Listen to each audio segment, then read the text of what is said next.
A while ago I reviewed the Incredibles game, and it was a lot of fun, and ever since then I've wanted to make a video on the second Incredibles game, The Incredibles Rise of the Underminer, the true Incredibles sequel. Yeah, I said it.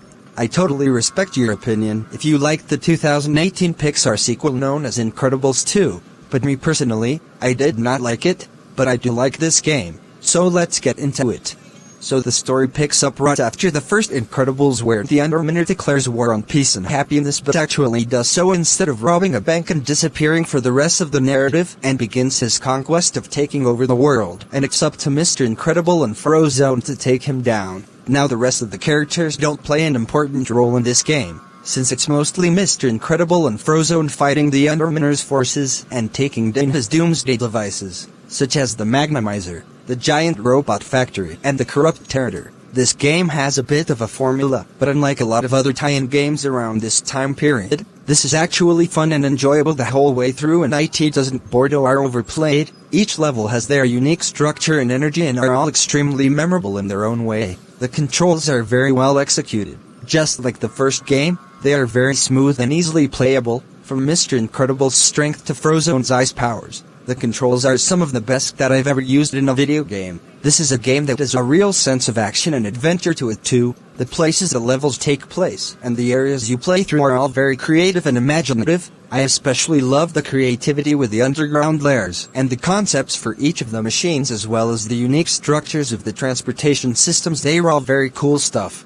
The graphics for the game are very solid too. Just like the first game, it really captures the look and feel of the Incredibles universe, as well as having that early 2000s single quote SG charm. The battles themselves are also very fun and engaging. The best one is, of course, the final battle with the Underminer. Again, why wasn't he the main villain in Incredibles 2 as opposed to this twat?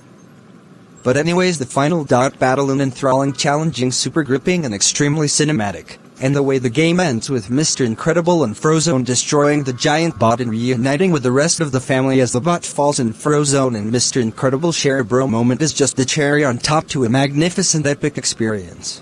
I will admit though, the one thing I don't really care for in this game are the mini-games. They're nothing that special, they're just a few add-ons that are inconsequential and kind of unnecessary, especially when they're all the exact same and don't really do anything different apart from each other.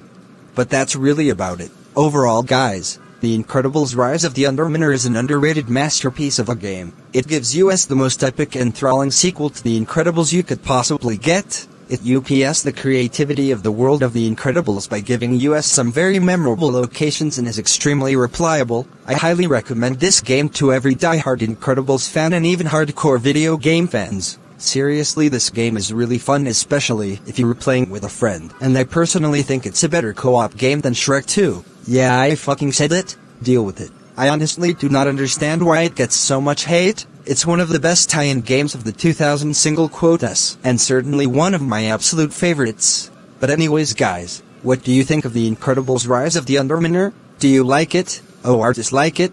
Let me know down in the comments, and I'll see you guys later.